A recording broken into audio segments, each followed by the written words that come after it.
સ્વાધ્યાય 12.2 દાખલા નંબર 5 આપેલ છે આર બરાબર 21 સેમી ત્રિજ્યાવાળા વર્તુળનું એક ચાપ કેન્દ્ર આગળ 60 એટલે થીટા બરાબર 60 નો ખૂણો આંતરે છે. તો તમારે પ્રથમ ચાપની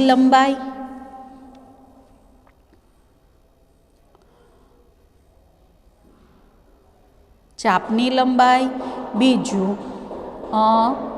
ચાપ વડે બનતા વૃત્તાંશનું ક્ષેત્રફળ એટલે લખીએ વૃત્તાંશનું ક્ષેત્રફળ, અને ત્રીજું અનુરૂપ જીવા વડે બનતા વૃત્તખંડનું ક્ષેત્રફળ શોધો એટલે વૃત્તખંડનું ક્ષેત્રફળ. આ ત્રણેય બાબત આપણે શોધવાની છે. તો પહેલું લખીએ ચાપની લંબાઈ બરાબર પાઈ આર થીટા છેદમાં 180. આ ત્રણ મુદ્દા શોધવાના છે જે આપણે લખીએ. હવે પાઈ એટલે 22/7 એટલે 22 ગુણ્યા આર 21 ગુણ્યા થીટા 60 છેદમાં પાઈના 7 અને ગુણ્યા 180. હવે 7 તેરી 21 મીંડું જાય, 6 તેરી 18, 3 3 જાય એટલે જવાબ 22 સેમી. આ તમારો પ્રથમ જવાબ થશે. ચાપની લંબાઈ 22 સેમી. બીજું વૃત્તાંશનું ક્ષેત્રફળ. તો મિત્રો અહીં આપણે સૂત્ર લખશું LR છેદમાં 2, કારણ કે આપણી પાસે ચાપની લંબાઈ છે. તો 22 ગુણ્યા આર એટલે 21 છેદમાં 2. તો 11 2 22. હવે 21 ગુણ્યા 11 કરીએ તો 21 ગુણ્યા 11, 21 21 પાછા 21 તો આવશે 231 અને સેમીનો સ્ક્વેર. તો વૃત્તાંશનું ક્ષેત્રફળ જવાબ 2 આટલો થશે. 3 વૃત્તખંડનું ક્ષેત્રફળ. તો વૃત્તખંડ એટલે શું? આ વર્તુળનું કેન્દ્ર. અહીં AB જીવા, આ કેન્દ્રને જીવા સાથે જોડીએ. ખૂણો તમને 60નો આપેલો છે. તો વૃત્તખંડ શોધવા માટે તમારે શું કરવું પડશે? આ ત્રિજ્યા 21 સેમી આપેલી છે.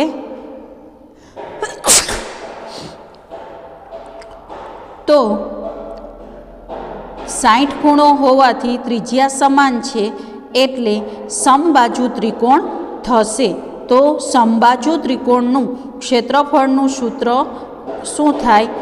તો અહીં આપણે લખીએ કે થીટા બરાબર 60 છે.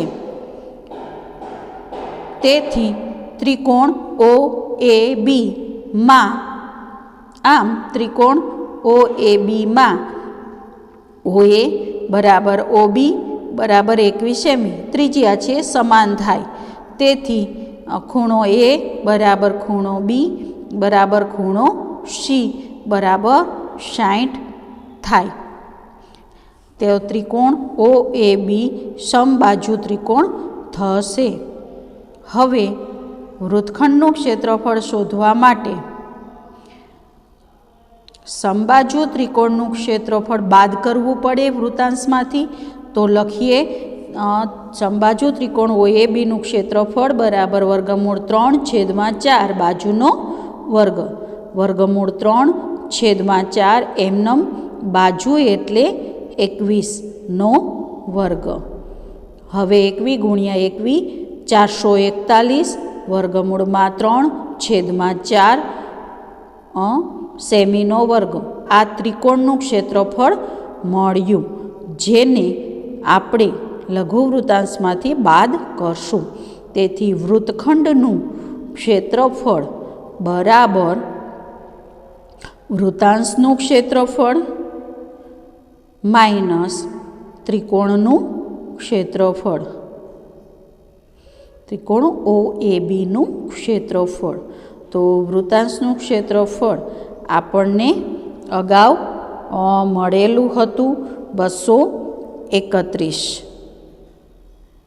તો લખીએ 231 માઇનસ આ આપણે શોધ્યું 441 વર્ગમૂળમાં 3/2. તો આ તમારું વૃત્તખંડનું ક્ષેત્રફળ થાય. જો 231 સાથે 4નો ગુણાકાર કરવો હોય તો કરાય, ન કરો તો પણ ચાલે. તો આ તમારો જવાબ નંબર 3 થશે.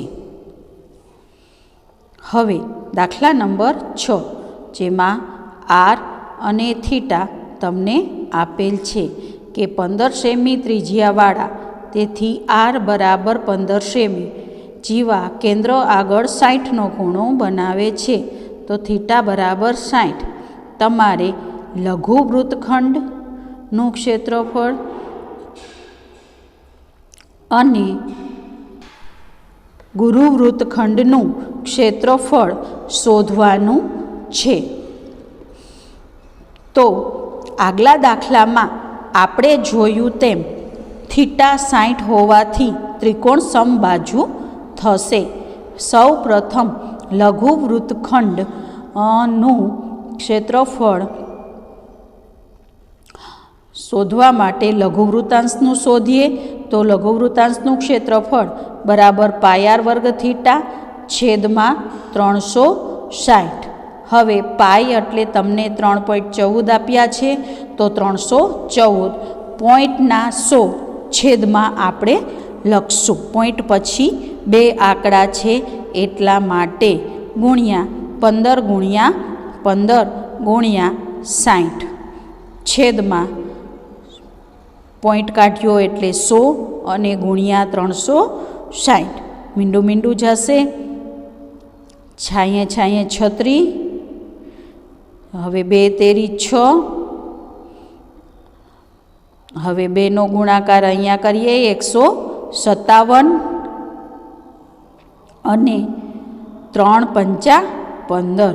તો તમારે 157 ગુણ્યા 5 ગુણ્યા 15 કરવાના થાય અને છેદમાં 100 એટલે 2 આંકડા પછી પોઈન્ટ મૂકવાનો થશે. તો આ રીતે ગુણાકાર કરીએ એટલે તમારો જવાબ આવશે 117.75 સેમીનો વર્ગ. એટલે આપણે લખીએ 117.75 સેમીનો વર્ગ.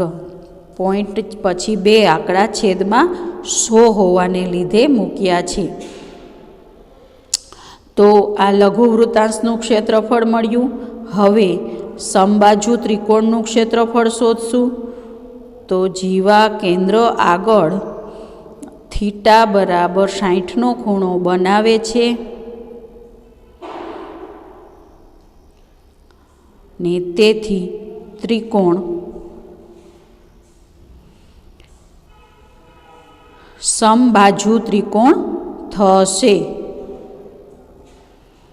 હવે આગલા દાખલામાં કર્યું એમ સમબાજુ ત્રિકોણના ક્ષેત્રફળનું સૂત્ર તમારે મૂકવાનું થાય.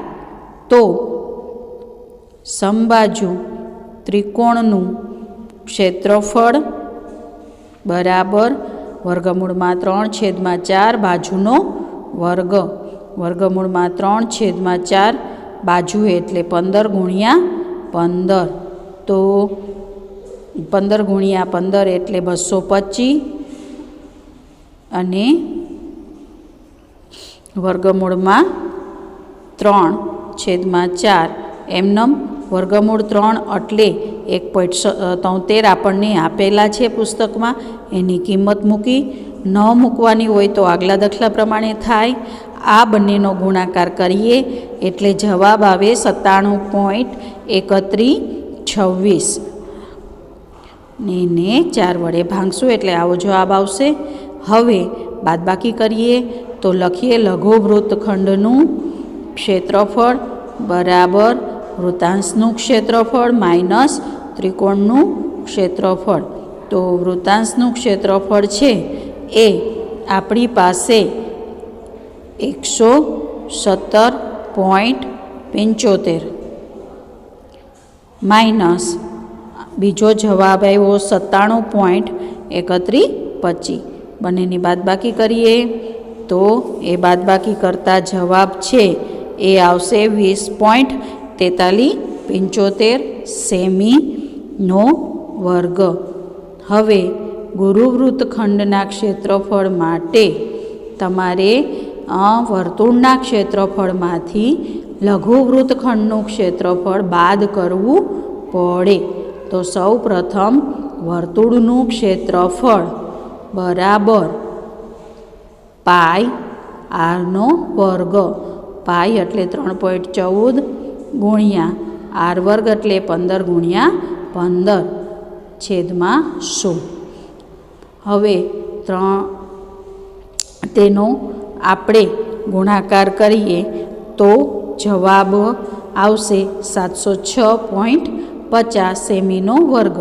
તેથી ગુરુવૃત્તખંડનું ક્ષેત્રફળ બરાબર વર્તુળનું ક્ષેત્રફળ માઇનસ લઘુ વૃત્તખંડનું ક્ષેત્રફળ એવું લખશું.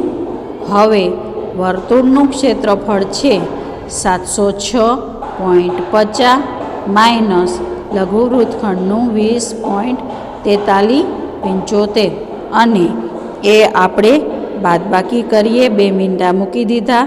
10માંથી 5 જાય તો 5, 9માંથી 7 જાય તો 2, ત્યાં 9 લીધા એટલે 4માંથી 3 જાય તો 1 અને 6 અને આ રીતે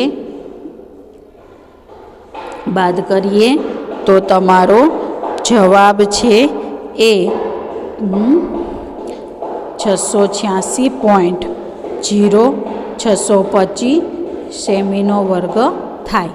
હવે બાકીના દાખલા સ્કીપ આઉટ કર્યા છે.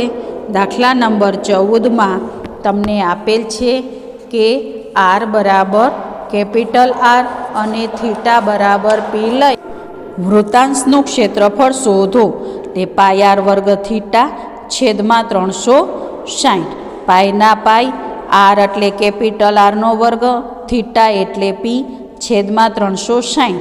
પરંતુ આવા આપણને વિકલ્પો આપેલા છે તેમાંનો એક પણ વિકલ્પ નથી. તો હવે તેવો વિકલ્પ મેળવવા માટે છેદમાં જુઓ ડી વિકલ્પ છે તેમાં 720 આપેલા છે. એટલા માટે આપણે કરશું પી અને છેદમાં 720 કરવા માટે આપણે 2 ગુણ્યા 2 વડે ગુણી નાખ્યા 720 બરાબર. હવે 660 ગુણ્યા 2 કરીએ તો 720 એટલે 2 ગુણ્યા 2 લખ્યા. 2 ના 2 એમનેમ 2 પાઈ આર વર્ગ. તો એવો જ